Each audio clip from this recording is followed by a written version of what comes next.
Sup, my fellow hustlers. This is Elijah from the Side Hustler Society, and I'm excited to be coming at you with this podcast today because it was filled with a lot of value. As y'all know, I actually attended Vid Summit, which is basically a conference for creative entrepreneurs and content creators this year, and I made a lot of contacts, met a lot of great people, and also got a lot of good information from the speakers. And one of those people that I met is Lauren Petrullo. She started her own media agency a little while ago called Mongoose, the Modern Media Agency. She is a young CEO and multi-founder who thrives on disruption, thinking outside the box, and loves to fail. She's an open book and also believes sharing knowledge is how we all win. In this podcast, we got into the nitty-gritty of online marketing, which is pretty much mandatory nowadays, no matter what trade or skill you're going to be bringing to the marketplace. We also got into how she ended up starting her media agency, as well as some important things that's very good to focus on in the very near coming future in terms of what platforms to make sure you have some kind of marketing strategy on and what things you should probably avoid. Like I said, this is very relevant to people, specifically freelancers who want to stay relevant in this new social media age. So with that being said, we're going to go ahead and get started with the show.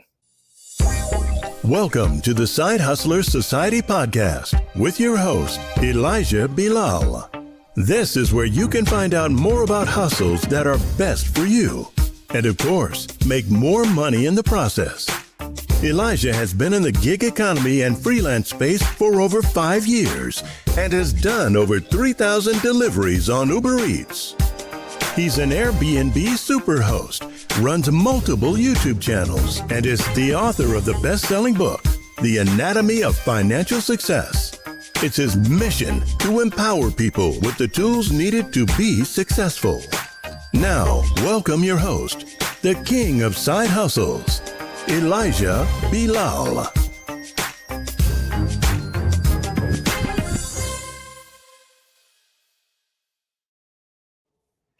Okay, Lauren, can you hear me? I can hear you. Nice. Well, I'd like to welcome you to the Side Hustler Society podcast. And like we were kind of talking about a little before we got on air, we had met initially at a Vid Summit. Vid Summit is just such a powerful conference. I'm a first timer, so that's my first time going. And it really blew me away. But as I understand it, you've actually been multiple times, right? No, actually, that was my first time at Vid Summit, but I do go to a lot of conferences. I don't know, I think I've been like 13 this year alone. Nice. So you've probably been to like social media marketing world, like all those kind of conferences too. Mm-hmm. Yeah, the next big one I've got a few more till the end of the year. One's related to masterminds I'm a part of, so I'll be in like Austin and Tulum. But the next big marketing conference I've got is Traffic Conversions in Las Vegas, which is in January 2024. Nice. Yeah. How does Vid Summit stack up to those other ones? Because since you're a professional, I'll say conferencer, how does that stack up? I collect conference badges the way like marathoners collect medals. I mean, they're stacked. It looks like I have traveled a lot, which I have. How does Vid Summit stack up compared to other marketing conferences I've been to? The uniqueness of Vid Summit, it's so focused on YouTube, and especially from the creator side, that I found speakers that I've not seen at other conferences. I found perspectives that were for the individual versus the brand, which was like unparalleled learnings, because so much of these bigger conferences I go to are under the assumption that you've got a full team. And a lot of these creators do have teams, but this was also like, hey, I don't need a team. This is what I can do independently on my own, whether that be my full-time or like my professional career. And it was authentic.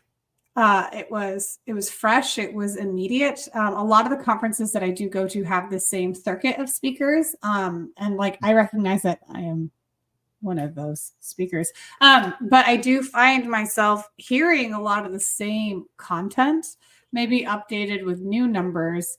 But where Vid Summit was so refreshing for me, it was platform specific. It was authentic people all there just to give, versus where other conferences I attend are The speakers are there to promote themselves, whether they're selling on stage or not, in a way that I couldn't really see very prevalent at Vid Summit. So I loved it. I'm 100% going back if the dates align with next year's schedule. I couldn't commit this early for something next year. Oh yeah, they already went on and started upselling. Literally, the last like hour of this current conference for 2024. I'm like, okay, I'm not mad at them. No. I mean, it's a really smart play because you offer those that are here the biggest advantage to commit next year. It's just I do speak. Like I can like people that hire me, they hire me either to like work with my agency, to work with me directly as a consultant, or pay me to speak. And so to commit that time slot when there's January time, I was like, oh, it's too ambiguous. You don't know what's going to be going on that time next year. Yeah. But I did make a video talking about Vid Summit a few weeks ago on my Financial Anatomy channel. So I won't get into it heavily. I'll just link that video in the description for anyone who wants to see it. But one thing I did note is I actually met a Viper, the man about tech, at a Vid Summit, and I asked him like, so I'm having this like conflict, right? I want to sit here and listen to these speakers like on this end, but the networking is powerful on this end. Like, which one should I do? And he directly told me, hey, the speakers are awesome, great presentations, but the real power is in the networking. You can just watch the replays afterwards. I was like, okay, that's a good point. I decided to go ahead and do like 50-50 anyway, because I wanted the experience of sitting down and asking questions to these speakers and just immersing myself. But next time I go, it might be like 25-75. Like 75% I might just be hanging out in the hallways, and 25% I'll be in there with the speaker. I mean, I fully call it LobbyCon. Like there are conferences I go to where I'm not going to listen to any speakers. Like I know it. I know what I'm going for. You can't replay the interactions. So nicely put.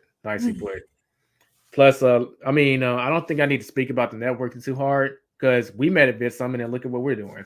Yeah, 100%. Are you kidding? Like, and I met people that were local to me. Like, I'm in Orlando. I'm not saying it's a creative desert whatsoever.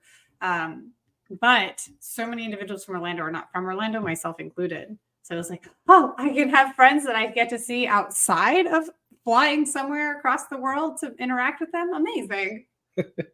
Right. I mean, you might actually bump into Isaac on the streets, right?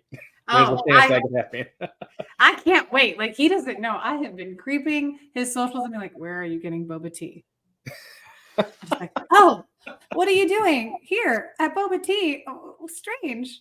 Okay, now it's going to come off as like, I'm just a big fan. And it was like, so again, they're like nice human interactions. And it wasn't like other conferences where people feel like, again, they're selling themselves, whether they're on stage. Don't get me wrong. There were a few of those conversations where it was like, hi, nice to meet you. Please buy my shit. Excuse my language. But like, what do you like? Oh my gosh. Like, wow. It felt like the Tinder aggressive level of dating, but for networking. And at Vid Summit, more or less, I didn't feel that aggression as I have with like other big conferences. Right. A lot of giving energy. I think Roberto Blake is a good example of this. And there are other people doing this too. But literally for all 3 days, he was literally sitting in the hallways or sitting somewhere where people have access to him. They bump to him like, hey, you're Roberto Blake. And, they be asking these questions about their channels and whatever. And for those of y'all that know Roberto Blake, he charges like $330 just for a 30-minute consultation. But he's sitting there just answering all these questions and basically giving consultations for free. The only difference is you don't have a computer with your channel in front of you, but then again, you can pull your channel up on your phone, and he's pretty much giving free audits. And a lot of the speakers just had that giving energy. It's so refreshing. Yeah, I met even like what? Okay, so kudos to Vid Summit. I apologize for like going so heavy into this, but what made that summit one of the best ones I've ever attended was they had an app where you got to take more from the summit than the presentation. Like it was an in-person experience. And to your like free consults, there were major video editors, there were major characters that are supporting these huge channels that made themselves available and said, let me rip your stuff apart. And like, I do that professionally. Like I destroy people's egos. And I'm like, let me tell you all the reasons why this is a terrible offer and you're set up to fail. And like I met with a lawyer for creators, and it was just this so much giving of how can we collaborate versus like how can we do business together. And I think that was just the authenticity of, these are not, I mean, yes, there are some brands, but these are like actual humans, actual creators still doing the day-to-day. And oh gosh, now I'm getting FOMO. I miss it already. Right. Well, hopefully those dates will be available next year for you to attend. Oh, fingers crossed. Right. So you did touch on a few times where you mentioned your agency. Why don't you tell us more about it? Like, what's the name of your agency and how did you get that started? Sure. So I own and operate Mongoose Media. It's mongoosemedia.us. We're a digital marketing agency based in Orlando. I have a team of over 30 individuals. We do SEO, PPC, which is pay-per-click, so ads. We do social media marketing, email marketing, SMS, and we have a team of creative services. So we work with a lot of clients in the e-commerce space, in the hospitality space, and individuals that have like high-end offers for in-person appointments. And it started because I was fired. Oh, I was gonna ask that later, but I think you brought it up. This has an interesting origin story. Like you teased me and the audience. We got to hear like what inspired you to start it. Aside from getting fired, but that plays a good role, I'm pretty sure. Go ahead. I didn't want to fill out a job application. Like it was the laziest approach to. Okay, I don't want to look for a job, so I'm just going to create one. Ooh, and that's powerful. I like that. Well, I didn't create one just for me. I mean, like we have a team, folks in the US, folks in 4 other continents. Like we're global. Nice. Well, I think everyone here can relate to that because this is called the Side Hustler Society, but obviously we're very, very supportive of people taking the side off the word a side hustler and just becoming a hustler and going full-time, self-employed, no job. That's what a lot of people want to work towards. And I think that's a powerful motivation. It's just like a powerful statement. Like, well, I didn't want to go get another job. I'll just create my own job. And in the course of doing that, now you've created jobs for various other people that can, make a living and make money. Yeah. Okay. So how did you come up with that name? Because that's an interesting name, but it plays off like real nicely.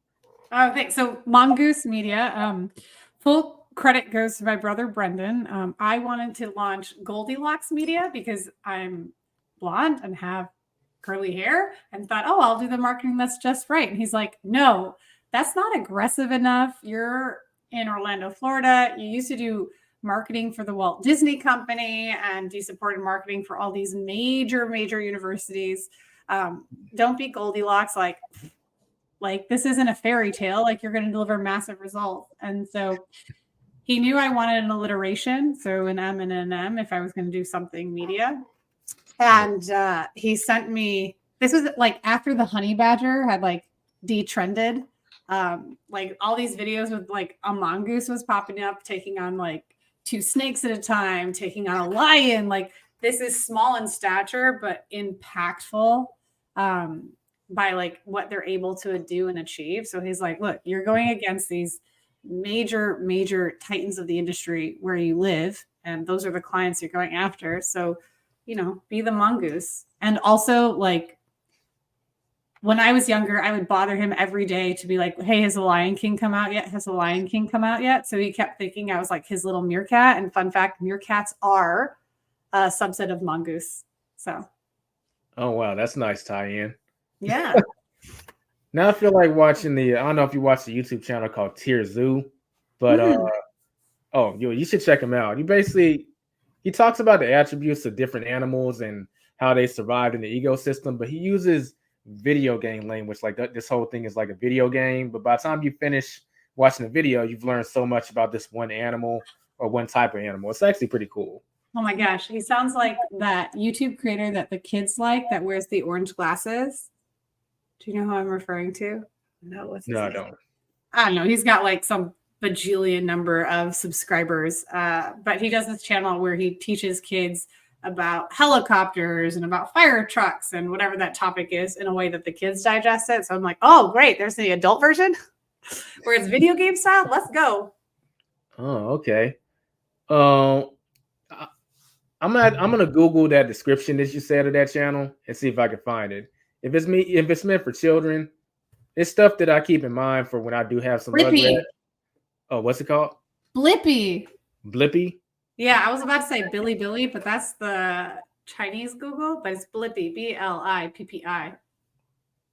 Huh, okay. Yeah, I think I'll check that out later. I got little nieces and nephews, and it's definitely something I wouldn't mind sending my sister if it's educational but kind of entertainment too. Okay. Yeah, totally. Cool. So you did cover like what some of the services that you offer at your agency. Was that all the services, or was that kind of like a brief summary? Yeah, I mean, we have the 5 departments. So the SEO, PPC, social media marketing, marketing automation, and creative services. But a lot of folks mostly come to us for Facebook ads specifically. In my first year of business through Facebook ads, we were able to help 6 clients get their first $1 million year.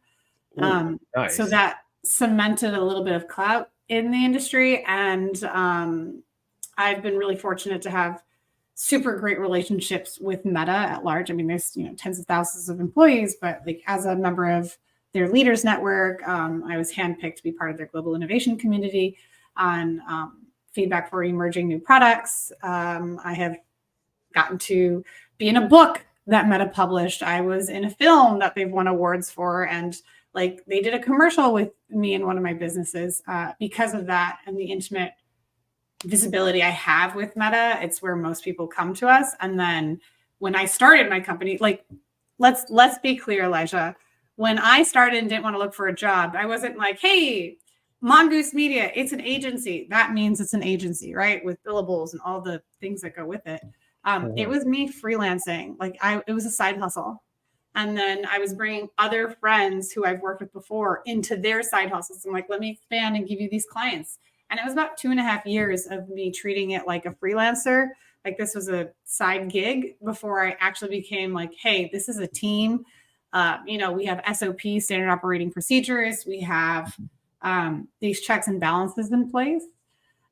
So where it started with, oh yeah, I'm really good at Facebook ads. I was doing Facebook ads for all of Mitsubishi Canada and for other major car companies. Yeah, like as the side hustle, like it was amazing the opportunities that I got.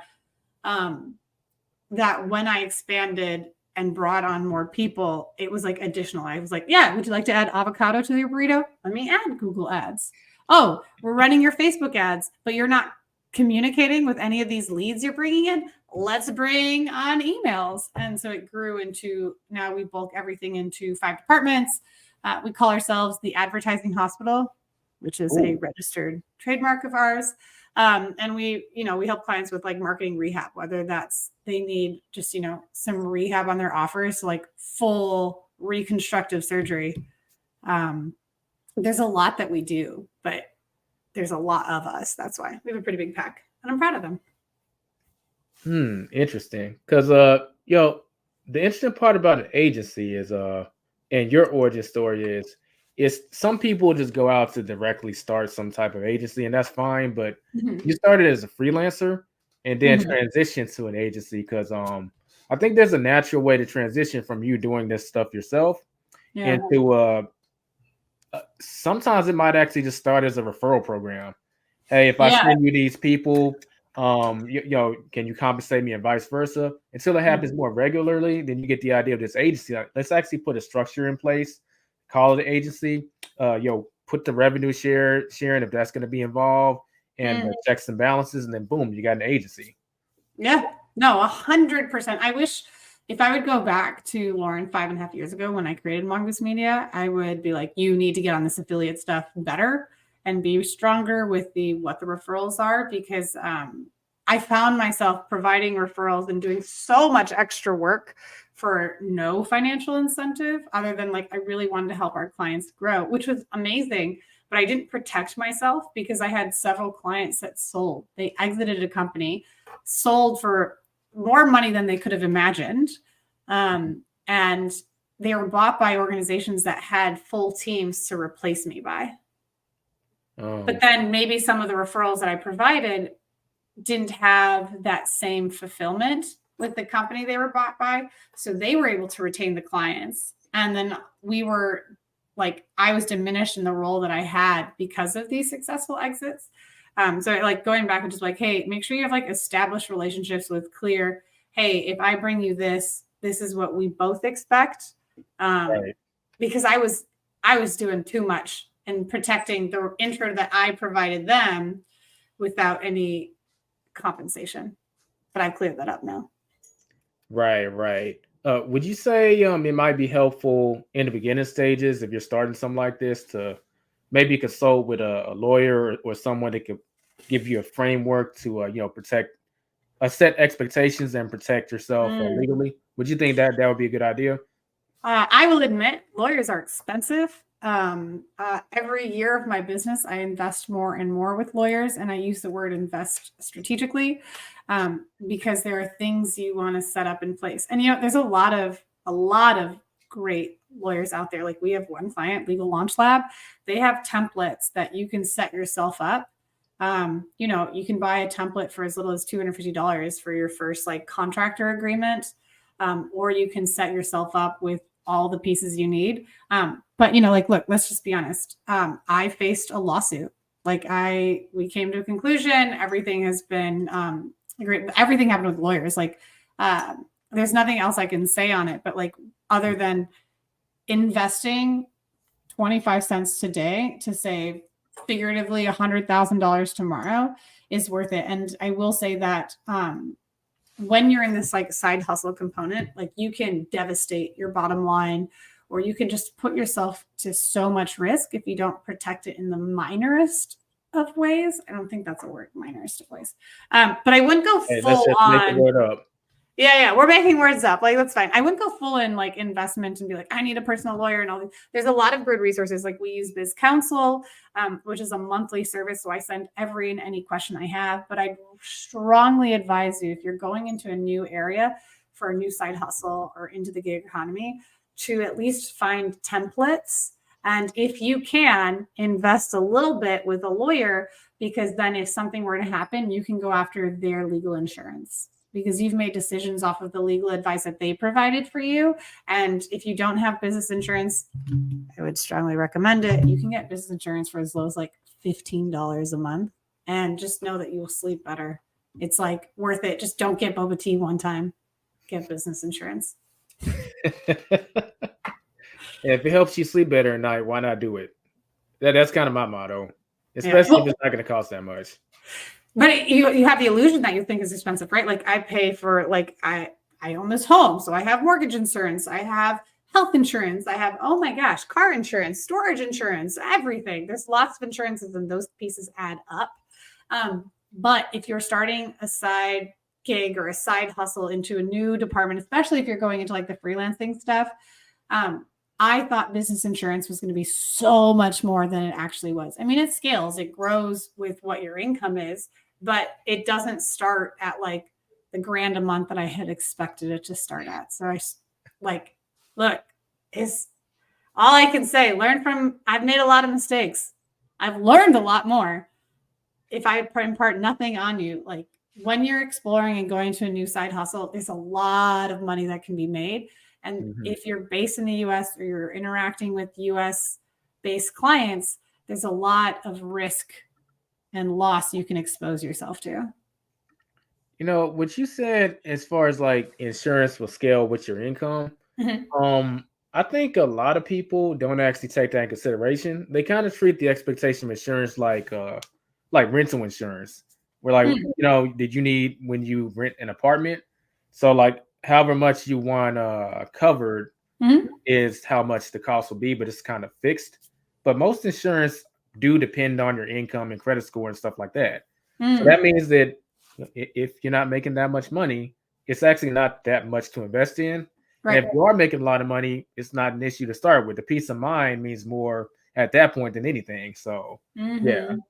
You got to mitigate your risk. And I know there's a lot of people that are hey, look, I got insurance 5 years in. right? I wish I would have done it sooner, especially after what I experienced. But a lot of individuals will put it off. And like, honestly, like the best thing I would just say is if you're not making 5 to 10 grand a month from your side hustle, then all right, like you can declare bankruptcy or you can do something to that effect in a worst case scenario. But the second you're hitting, what is that, 5 figures, just get insurance. It's right. It's like it's a goal. It's also like a level of, hey, are you a business? Cool. You have business insurance? Oh, no? Okay. I don't know. You can like have that as like this little ego moment if that helps you digest like $20 a month, $14 a month, I think. Right. All right. I'll go ahead and move on because people be like, Elijah, is this the insurance part? Oh my gosh, I know. And I don't make money from insurance. I don't sell insurance. I'm just sensitive Sally and saying like, I've met a lot of people that enter side hustles and then found them to be like side demolishers because they didn't set themselves up for success. Hey, there you go. Set yourself up with success. And what we talked about is part of that. Yeah. But a lot of people might be wondering, like, as a media agency would go, how do you go about getting your clients? That's a good question. So, I mean, when clients ask me, how do I acquire prospects or leads, there's really 3 channels that matter. You have your organic leads, you have your paid leads, and you have your referrals. And Mongoose Media, ours is all referrals or organic. So like I go to events, I meet people, they like our approach to marketing. They say, hey, let's consider doing business together. Referrals might be like, I have clients and grandbaby clients where they're like, oh my gosh, Lauren's team, they're doing our Facebook ads or they're doing our blogs on our website. They're the best. Work with them, trust. Those are referral side. Organic is like, if you have that content and then they find you in those. But paid is another avenue that people go where you can invest in ads. But honestly, as a paid media agency where we do a lot of, like, we spend a lot of money on ads for our clients. It's the last thing you should be doing. Honestly, like you need to save your money because you can spend money and give it to the Mark Zuckerbergs and the Googles of the world, which you can invest in different systems. So I would say like, for me, at least, most of our clients come from referrals from networks. I would, especially in the beginning, when I wanted to get case studies and proof of concept, I lowered what I charged. I charged nothing compared to what I charge now, just so that I could get in front of clients and be like, let me test this. I have these ideas. And then if this works for you, I would love if you could give me a glowing review so that other businesses like yourself can find me and pay me what it's worth. So if you're starting marketing and you don't have any clients, do you know anyone that owns a small business? Go up to them and be like, hey, $100 a month, $500 a month.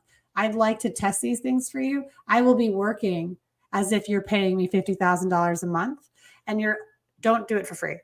Always get some exchange of money, but set yourself up and just ask anyone that you know that owns a small business. Maybe your aunt, maybe your brother, someone that's got a business that could grow and is open to exposure, but maybe doesn't have the funds right now to support a full marketing. I mean, maybe they do. But I would just go first, ask anyone you know that has a business and be like, I'd love to be of service to you. Let me do this for 90 days. Let's see what this test looks like. Set yourself up for success by establishing what does success look like. Hey, at the end of 90 days, if you generated 10 new people to your restaurant that sign up for this like loyalty card, amazing. I did a good job, whatever that piece is. But yeah, like talk to people you know, get in the door, make a really sexy offer of like, hey, I'll do this for like next to nothing so that you will give me a testimonial and a case study that backs up like the extra zero I'm about to add to that next client. Nice. Speaking of referrals, do you have a referral program or not really? Yeah. So at Mongoose Media, we pay 10% of all cash collected for the first year. And I say cash collected because we have, pay in full programs. We have clients that aren't always paying on time. So we do 10% of all money for cash collected in a calendar year unless you're an existing client. And then you get 10% in perpetuity of our relationship together and the relationship of that introduction. And for most of the time, like all it is like, hey, I have a friend or I have a client I want to make the intro to, and they make the intro via email. Mm-hmm. And that email solidifies their 10% for the next year. That's a pretty generous referral program. I see why a lot of activity comes from referrals. But it's basically it's incentivizing people who vouch for you or have experienced your service. Mm-hmm. Basically, open their mouth or I guess use their fingers to type an email and just let the world know about you, and they can benefit from it. Yeah, I mean, we have clients that are on $250,000 a year retainers that have an annual contract with a 6-month opt-out. So if there's someone that's like that's a car. I'm not saying that all of our clients are on our agency level of services, but like we've got a lot of clients that are like, oh, hey, yeah, Pinterest has been doing really well for us. Oh my gosh, you're not doing Pinterest? Lauren's agency is the best one to go. And then it's still like, I mean, it's not small money. So. Right. I've drilled this into my audience's head. Well, they know I mention it a lot. Whether they take it or not, it's up to them. Mm-hmm. So I've told specifically freelancers, like you're missing out if you don't have some kind of referral program. Because if you become success, first of all, that it helps you get off the ground. So you'll start getting more clients. But let's say when you have too many clients, let's say you're a video editor or graphic designer or something. Now you have too many clients. There's up and coming graphic designers and video editors. You can set a referral program up with them so that, hey, I'm overloaded. Let me send some your way. You can give me something. And then you have a stream of passive income. So it's kind of balancing. Yeah, because it's kind of balancing the scale. So you got your active income, you got your passive income. But a lot of times when we get into the self-employment world, we might get into too much of the hustle bustle. We don't think about that passive side. I'm trying to pay my bills today. And once you get past that, hey, I want to make a bunch of money. Like, wouldn't you like to make some money not doing much? Like, let's not forget that side too. Yeah. I mean, so for sure, when you're at like workload capacity, when your bandwidth is full and you can't take on more clients, that's an amazing space to be in because then you can be selective of who you want to keep. For us, we pass off a lot of clients because they don't have the ad spend that makes sense or justifies how much we charge. So if someone's looking for Facebook ads and they're like, hey, this is a brand new offer, unless they're funded, they're in a much better position to hire someone else. And I'm like, hey, here's someone that is equipped to work with you that like makes the most sense so that we can, anyone that comes to us, we're not leaving them hanging high and dry. We may not be the best fit for them. But hey, here's someone that can, or especially like for niche specific, like riches are in the niches. If you're looking at creating like a marketing side hustle, you want to go on Upwork or you want to do stuff in the gig economy, the sooner you can establish what your niche is, the stronger you'll be able to ask for more money. So like, it's hard because you go really wide and you're like, hey, I'm ready for whoever wants to, like, I need to put food on the table. You say yes, I say yes. And you're going to start doing a lot of stuff when you start niching down. So say like you work with, only tea companies or ceramic cup suppliers, then you become the world's leading authority on ceramic mugs, and everyone who has a ceramic mug only wants to hire you, and they'll pay you whatever you're worth because you have so much like tribal knowledge on that specific niche. But to the point you're saying, Elijah, about the passive income, if you're in the freelancer space, especially in marketing,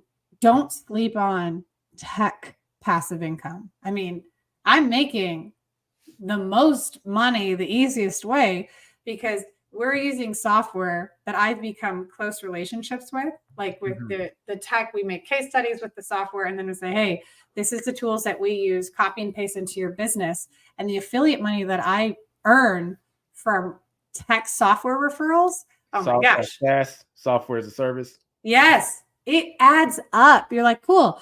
You do email copywriting? Amazing. What email service providers do you like working with? You're starting with all these new clients that have never done anything. You say, I only work with MailChimp clients, and you sign them up through your affiliate. Next thing you know, that's $200-$300 a month you're making by using a software that you've conditioned your clients to say, look, this is the only one I'm going to work with anyways. Those are the best. Yeah, definitely. You know what? You brought up email marketing. That's a good transition into the next question. Because I know when I was looking at your website, you do offer some services in regard to email marketing. I would ask, like, in what way do you feel like what's some of the mistakes that you see like companies making all the time in regards to their email marketing? And what advice would you want to give to people on how they can improve that? Sure. I mean, the easiest one is deliverability, which is like the least sexiest one, right? No one wants to sell vegetables. But like, look, at the time of this recording, we're coming up on Black Friday 2023, right? Black Friday tends to be a weekend or a week, depending on your time frame, that generates more money than 3-4 months combined. It's the most competitive time in someone's inbox. You have a lot of people that are offering a lot of sales, and it's like, oh my gosh, you're overwhelmed. But it means nothing if you've got a really great so I always dial everything to like a sexy offer for an obvious audience. It doesn't matter if you have a really sexy offer for an obvious audience if your audience can't read it.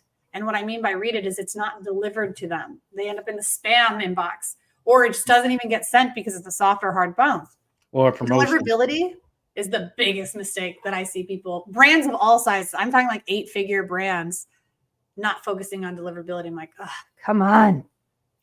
Yeah, there's a lot. My promotions tab in my Gmail it fills up faster than my normal emails. Sure. And a lot of them I haven't actually manually moved over there. They just ended up there. Yep. Because Google has 3,000 different data trigger points on you for every day that you interact with any website. They can know and understand what you're looking for and what you're consuming. And it's not even just like ending up in promotions tab. Being in promotions tabs, it's still 1,000 times better than being in spam. So like people don't set up designated sending domains. And what I mean by that is if you do like mail.mongoosemedia.us. So my email, like I'll mine this Lauren@mongoosemedia.us. If you're emailing me because you're like inquiring about something or I'm following up to a client, if we don't have a mail.mongoosemedia.us, any emails that get flagged or reported as spam at mongoosemedia.us impacts my and my team's emails.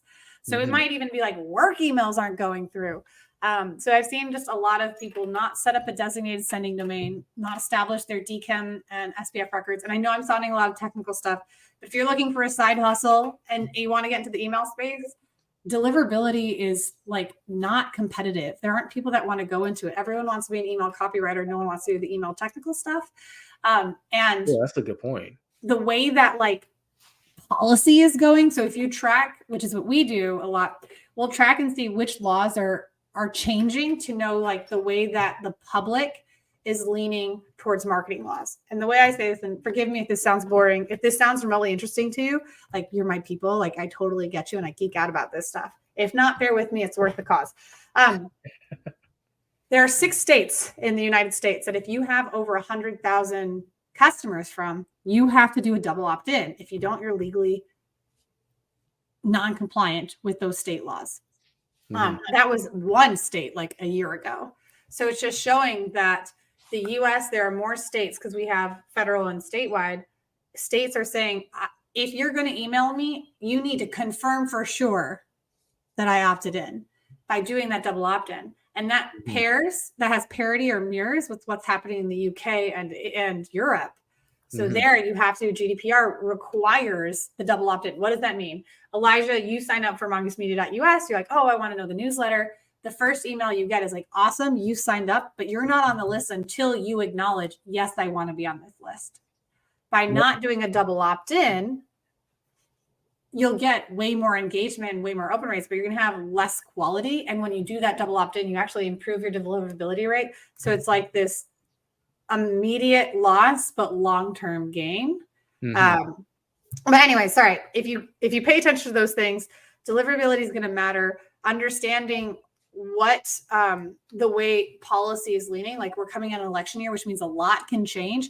If you're looking to go into email marketing as a side hustle and you are prepared to understand what a presidential year can mean to businesses that do email marketing, you are going to sweep up so much money because brand owners aren't paying attention to that. So if you niche down and say like, hey, here's what's going to happen with the presidential change, and what is going to make you legally non-compliant, you're going to be the hottest commodity of like, oh my gosh, please protect my business because I didn't buy the business insurance Lauren talked about earlier. Well, hey, audience, Lauren just gave you a golden nugget, and that's an opportunity. If willing to put in the work, there's money there. And specifically what you talked about, I've seen businesses auto confirm, which is the worst thing you could do. So instead of doing the double opt-in, a lot of email providers have the option for you to just auto confirm, and then you can keep sending. And then I think that's the worst thing you can do. I didn't actually know about what you said as far as the laws, so that just adds on to what I'm about to say. But if you auto opt-in people, your open rates usually tank, your conversions usually tank, and then once they get too low, deliverability, like you were talking about, you'll get to a point to where if those metrics are too low, you're going to end up in people's spam by default because Google's looking at all that data. Like, oh, you have like a 1.5 open rate. Like, you're probably spamming. So that's where we're going to send your stuff. Yep. If they even send it. Like when I'm talking about soft bounds or hard bounds, they're like, no, you cannot pass go. You cannot collect $200 like Gandalf in this space. Or they're like, nope, no emails are being delivered whatsoever. Like if there was a rule of thumb for email marketing, I would say the first and foremost important thing is every single person who signs up for your email list gets emailed right away, period. End of statement. Every single person that signs up gets an email. Second, you pay attention and make sure that every person who is supposed to get an email can actually get an email. Mm-hmm. Nicely put. So based on your marketing background, like what platform, when I say platform, it could be anything. It could be email marketing wise, ConvertKit or MailChimp or Facebook ads or YouTube or whatever. But what source or platform of marketing do you feel like is going to be like the most important going into, I guess, the next year? Like what's the platform you really want to make sure that you're focused on and getting results on in 2024? It's SMS, 100%. Because you get stronger deliverability. You talked about open rates earlier. With iOS 17 and iOS 15, the way that Apple Mail specifically delivers your emails, they sit on a server, so everything gets opened. So open rates are a measurement to use as a trend line rather than actual authentic open rates because you don't know if they're true or not. But if you have 40% open rates and then all of a sudden you have 80%, okay, something has told you that you've done something, you've changed the subject line, something really had impact. Or if it all of a sudden tanks to 20%, you're like, okay, I should have listened to Lauren. I bet you deliverability is an issue. Or, wow, you changed the subject line and no one wants to read it. The only 20% that's opening are the servers that are opening those emails by default. So yeah, that's just my open rates are amazing, but should be like reviewed as a trend line. But I do believe that SMS is strongest. SMS allows direct notification. We're on our phones, especially if you're marketing to Gen Z or younger, like Gen Alpha, like they don't have emails yet, but they still have purchasing power. So there's ways to communicate with people in these like brevity of messages that opens up a line of communication. And I think SMS is the most powerful way to do it. But it does come with a host of like specific regulations and all those pieces. So I would say the next one, which is like, one is like if you want to go into this as a marketing side hustle, I'm telling you, this is going to be impactful. And most people aren't going to do it because business owners are lazy. But if you have a solution for them, like if you're like, how do I get into marketing as a gig? Do this. Instagram channels.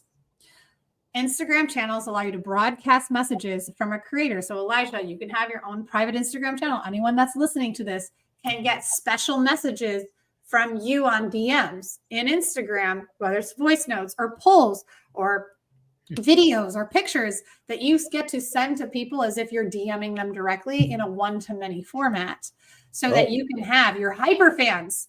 So let's say you have 200,000 followers on Instagram, and then you have probably like 16 to 17,000 people on this channel. You're able to communicate to them directly because they're saying, yes, I want to receive information from you. I don't want to wait for you to potentially show up in my newsfeed. I want to speak with you directly. in a way that's one to many. Like you can't reply back. It protects the creator, it protects the author.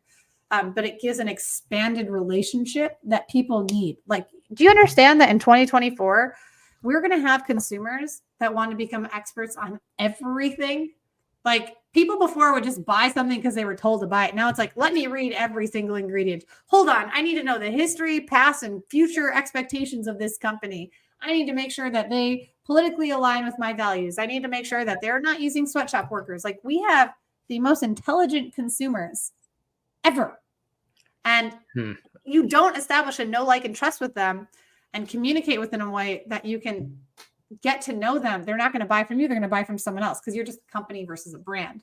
So I think channels, because they're built within Meta, so Instagram channels specifically, even stronger if you're a creator, is going to be the most impactful way and protective way if you're not going SMS. And I don't know more than 2 people that I can specifically defer to right now that is doing this in mass. So there is a huge opportunity if you're listening.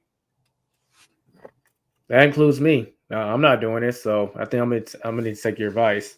That's kind of like a second email list to a certain degree. 100% on Instagram. Great analogy. Yes, it's you don't own the data. So just when you have an email list, you own that contact information. It's first party data. Yeah, that's why I said second, not a replacement. Yeah, that's exactly. Going to beat you owning that relationship. But yeah. But you get way other benefits. Like you show up in someone's Instagram. So if you don't have how many emails do you get a day, Elijah? How many do you guess? It's easily in the triple digits, hundreds. at least. Yeah, hundreds. How many DMs do you get a day? Is it anywhere near 300? No, probably maybe 7. Okay, look how little competition there is in your Instagram DMs. And so that's true for all your listeners and for other brands. If you're like, hey, mom and pop ice cream store, are you sending an email that's falling on deaf ears?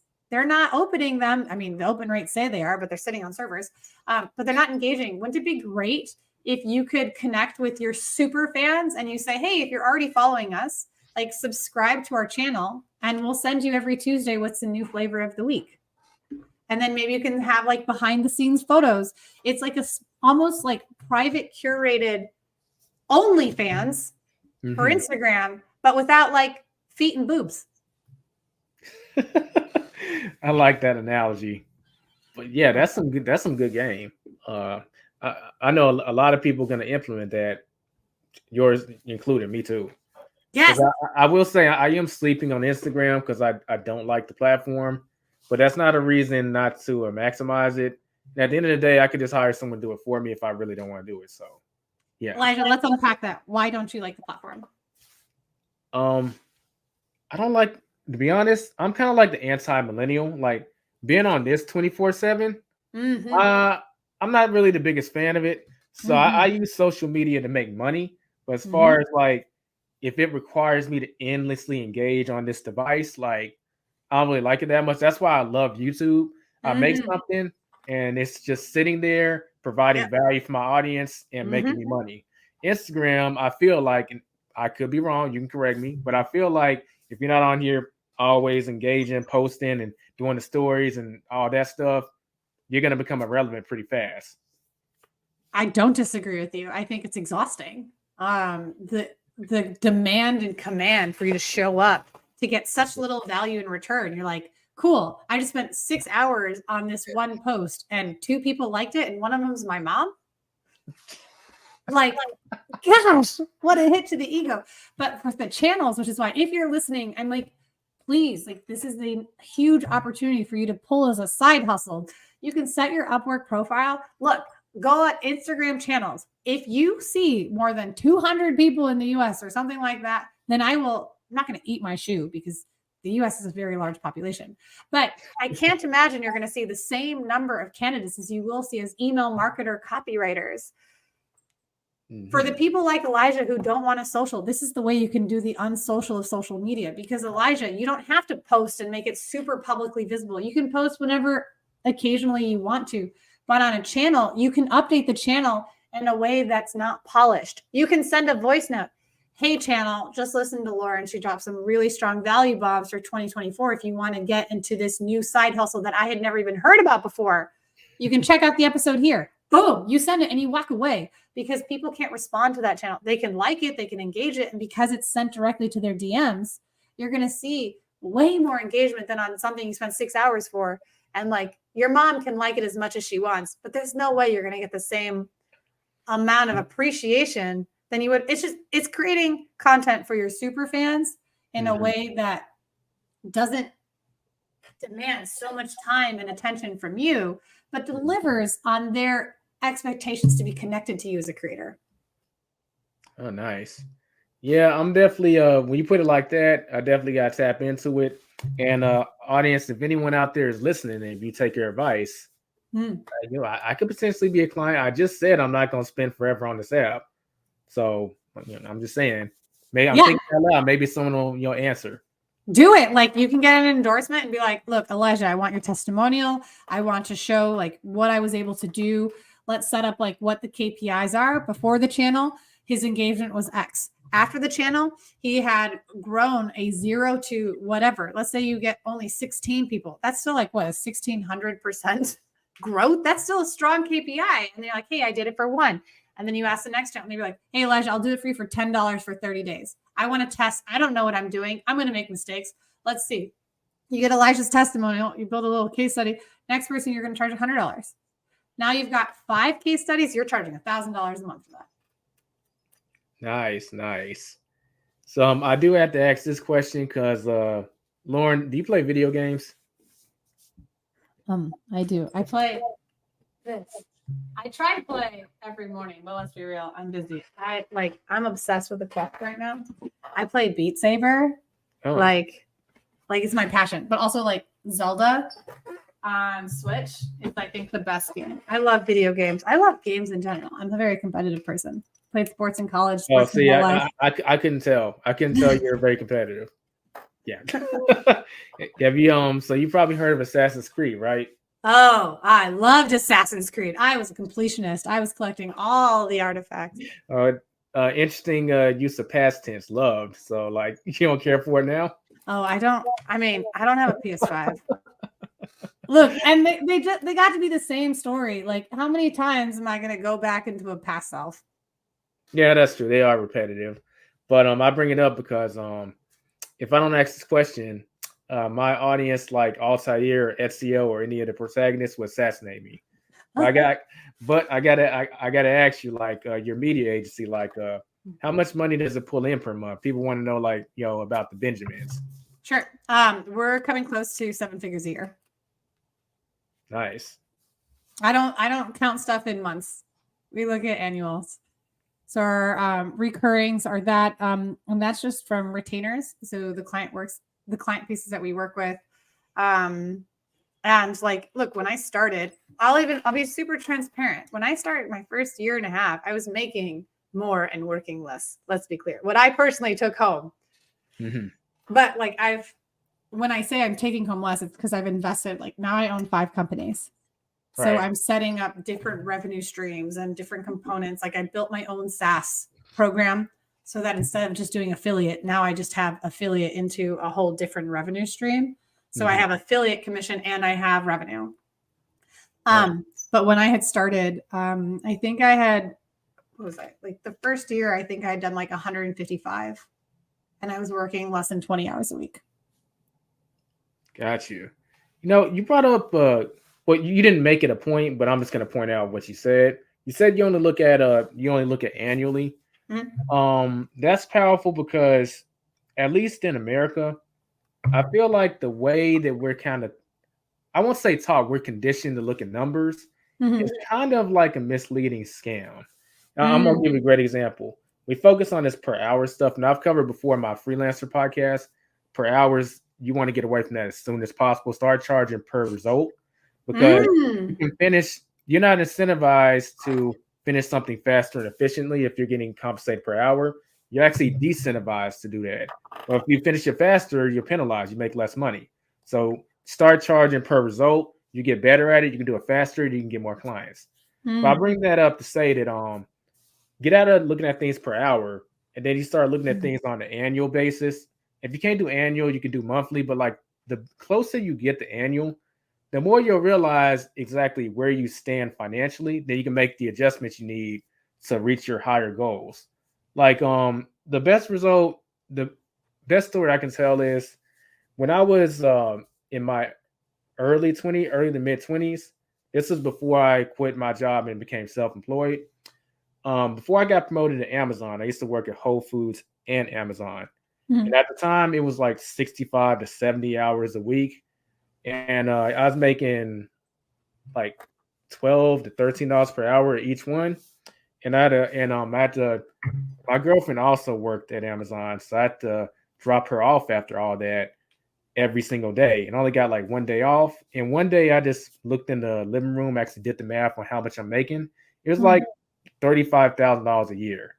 And I was just like depressed. I was like, you know what? There's got to be another way. This shit is not the business. How can I be working this hard and making so little? You can't survive off of that. Like you can't. But here's the thing. If I hadn't actually did the math to see how much I was making annually, I would have never had that epiphany. Mm-hmm. Fast forward, I look at my earnings annually, and I can honestly say I would never broke the 6-figure wall if I didn't actually do the math to see that I broke it. Fair. I mean, you like, look, there's a time in our life where you need to put food on the table. Okay, look, I was legally homeless 3 days after I turned 18, right? State of Illinois, like legally homeless. When I lived in Los Angeles, I didn't have enough money to take a bus. So I walked 5.5 miles to job interviews in heels. But like, let's be real, after a mile, I took those things off and I walked barefoot. There is a time when you don't have money and you need to put food on the table, especially when you have other dependents on you. Look, if you've got kids, there's a different thing that needs to happen, but you need to get those expenses covered so that you can survive. And then you need to start looking at stuff so the ways that you can thrive. And thriving to me is you look at stuff annually and you have commitments. And when I said earlier, like, look, Elijah, someone that takes you up, say like, I'll give you, pay me $10. I'll do it for 30 days just for your testimonial. You always want someone to pay, because if they don't pay attention. And when you get them to pay, get them to commit, because there's nothing of a bigger commitment than says, I just passed over my credit card or an ACH debit or whatever Zelle Cash App to you. If you can incentivize them to work with you longer. Like I said, we have for 2024, we've migrated everything. We're pushing everything over to like, it is annual contracts with 6-month opt-out and it's annual renewals. What does that mean for us? Is for clients that start with us in 2024, you are going to be expected to join an annual contract with a 6-month opt-out. That means for the first 6 months, if we're really not delivering on what we said we were, if we are not providing with what you expected of us, you can opt out. Then it's a cost to us, because like when your gig goes into being a brand, into the agency, you will realize that it costs you so much money to acquire a client. You invest so much time. Like I'm talking about like mental costs, energy costs into getting things set up before you can start to be like, oh yeah, now this feels like passive income. So when you get someone to be in these longer contracts and you have them incentivized as such, you can plan out better, right? You can plan out anticipated income. So that would just be like, get to a place where you can start charging. And like the best, I have a coach. And my coach simply says, how much do you charge? You charge as much as you can but without laughing. I like that. That's powerful. So I'll say we're gonna start the process of wrapping up the podcast in a few minutes. But I always ask my guests if they have any questions they want to hit me with. But my audience has banned the question of why'd you start the podcast, because they've heard it about 3 times. So Sure. Lauren, do you have any questions you want to hit me with? What's the last book you walked away from? A book that you could not finish. You have so many books behind you. What's a book that you're like, I'm not finishing this one? Oh, that I chose to, or like I didn't have the time? You chose to. To be honest, I can't really recall. It's happened, but it's been like years ago. But I have like a mental stigma in my head where if I open a book, I have to finish it, even if I don't like it.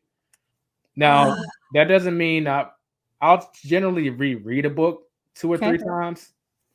But if I don't like a book, I won't reread it. Because like I'll like take a book. We'll pick Dave Ramsey's book. And I'll read it passively, like this, the first time.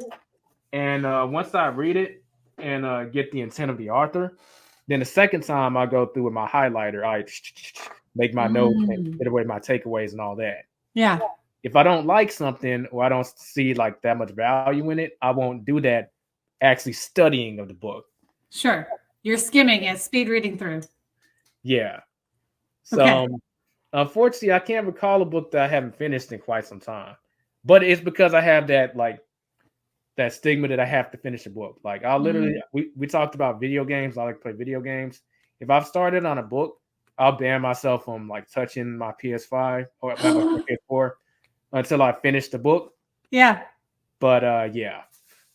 No, I like, there's 2 things I love about being an adult. One, I get to choose all my own groceries, right? So I buy so much candy and like, look, do you know what I had for lunch? I had a Dove chocolate ice cream with raspberry and then like this tea. I mean, there's more food. Favorite thing about being an adult is I get to choose my own groceries. 2, I've gotten to the place where like the only commitment I have to myself is being a better person tomorrow. Like I firmly believe there's no one on this planet that I'm better at, period. There's absolutely no one I'm better than except for who I was yesterday. And the only person better than me on this planet is who I will be tomorrow. So that commitment that I have is like, I'm committed to being happy. I'm committed to being a better person tomorrow. So like when I discovered I don't have to suffer through those books anymore, because Elijah, I was totally that person. And then I deprived myself from stuff that like was more worth my time.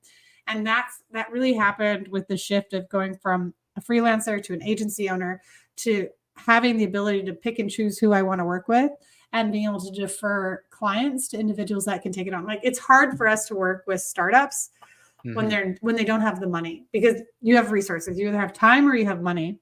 And when you hire an agency, it's because you have money and not time. And so it's great that I could be like, I would love to help you. I do. And we work with startups in different capacities, but I can't help them the way that I would have a few years ago, because I will be pulling resources away from profitable ventures, right? So if we have a client that would be paying us, 5 figures a month, and we don't have the time because we're supporting someone at 3 figures a month, that's where it gets hard. But I'm impressed. Your commitment. Actually, I just thought of the answer to your question. I don't remember the title. Okay. When I started I went into business for myself, self-employed, there was an old college textbook that I had. And it was about business. So I said, you know what, maybe it would go, because when you're in college, you just read enough to pass the test. Sure. And you really retain it, not really, but yeah. So I said, you know what, let me go back and reread this and see if there's some gems in here. Yeah. I read like 1/4 through. I was like, I'm just done. I'm good. I'm torturing myself at this point. And you asking that question made me realize, why did I put it down? But the information in that book, like vastly different from anything behind me. Sure. To some degree, yes, but a lot of that information overlaps. There's no personal story. There's nothing for you to latch onto and engage with. Yeah, it's hard. It's literally just facts and statistics versus like when Dave Ramsey talked about him going broke from real estate because of his personal finances and how embarrassing it was for him to go home and tell his wife that and having to build it back up and all that. I latch on to that. So when it gets to the numbers and stuff, I absorb it. I'm ready to have some. Well, I don't want that to happen to me. I'm glad he went through that so I can learn from that. But there was experience there. Those books were just a bunch of data and statistics. So it was so boring, I had to put it down. Well, I mean, at least you could know and appreciate like what your time is worth. But there is something to be said about the conviction you have and the determination, commitment to being like man of your word, essentially. I decide I'm going to start this. This is what I'm going to commit to. For me, I'm just like, oh, no, you didn't earn my attention. And I Ariana Grande it and say, thank you. Next. I think there's value in both perspectives, to be honest. Mm-hmm. Yeah. I've just been walking away from a lot more books lately. I'm just like, oh gosh, nope, not my vibe. And I'm in like 2 book clubs, so I do read a lot. Like I'm a voracious reader. But like I totally start more books than I finish. Did you I don't know if you were at his talk but this book. Did you get this event summit, The Boss Moves? No, I did not, but I have clients that work with him. Okay. So I was familiar with Myron before. I haven't had a chance to crack it open yet, but yeah, I was gonna ask like what you thought if you did check it out. Yeah, look, writing a book is like the new having a podcast. And I have a lot of friends that write books, and you know, it's a clout thing, right? I haven't written a book. I don't think I'm ever gonna write a book. But I don't know. I think you have a book in you. That's coming from an author. That's just me though. Okay, then someone else is going to extract it out of me, right? Like I'll give birth to a book, but I'm not the one that's impregnating me with the book. This is a terrible, terrible example. But like, you know, a book gives someone a chance to get to know you. I want people to get to know me when I show up. I've had like really great opportunities. Like I do podcasts. Like, you know, Meta did a commercial about me. I was in a book about Meta. I think I'm going to actually do my friend's forward. He's got his like 6th book or something coming out. So I was like, okay, let me just like clout ride off of their stuff, because a book takes some time. And, you know, I did start a book. I started a book last year. I'd been using AI with my company for like 3.5 years. And I started writing this book about how if you want to know how to predict marketing trends, all you have to do is look at the history in China, because the US is like 5 years behind China in terms of like marketing developments and e-commerce. So like there's no crystal ball needed. You just need to look back 5 years and you have a very well printed out map for you. But I have this idea that as soon as a book is printed, it's already outdated. So okay. That's what I do. That's interesting. If you do come out with a book in the future, I think you'd be a pretty good author. You got a lot of insight. Yeah, but like it's ADHD. You'd be like, first you're talking about Pinterest, then she's talking about Instagram. What's this about email deliverability? It's gonna be like a choose your own adventure and a practice of like reading something written and designed by a very ADHD individual. But the good thing about being an entrepreneur is there's several products you can make, and whatever conduit you want to get the information out is up to you. It doesn't have to be a book. It can be a course. It can be a consultation. So yeah. Fair. So Lauren, as we're wrapping up, where can people get more of you? And if people are interested in hiring you, where can they go? So my website's mongoosemedia.us. I'm Lauren E. Petrullo on all the socials. And yeah, you can, you know, reach out on our contact forums if you are looking at expanding into marketing. Like, would love to hear what your side hustles are and if I can be of any service to you and give some feedback. Like I try to be as transparent as possible. So yeah, that's me. Or at Vid Summit next year, maybe. Or definitely at Traffic Conversions. If you're going to Traffic Conversions in January in Las Vegas, I will be there and I will be speaking. So if you listen to this and you come to my speech and you tell me, oh, I am here because Elijah told me to, I promise you, you will have the best overjoyous reaction you could ever possibly imagine. I think that's a great way to end off on. So Lauren, we definitely appreciate you coming on the Side Hustle Society podcast. Audience, if you're actually watching us on YouTube, if you can give us a thumbs up, that YouTube algorithm, greatly appreciate it. And don't forget to subscribe if you're new. And if you're listening to us on Apple Podcasts, if you can leave a review of your thoughts on the podcast, that'd be greatly appreciated. Remember, we're here to serve you and your needs. It's been Elijah with the Side Hustler Society. I'll catch y'all in the next episode. Be safe and be profitable, everyone. Ciao.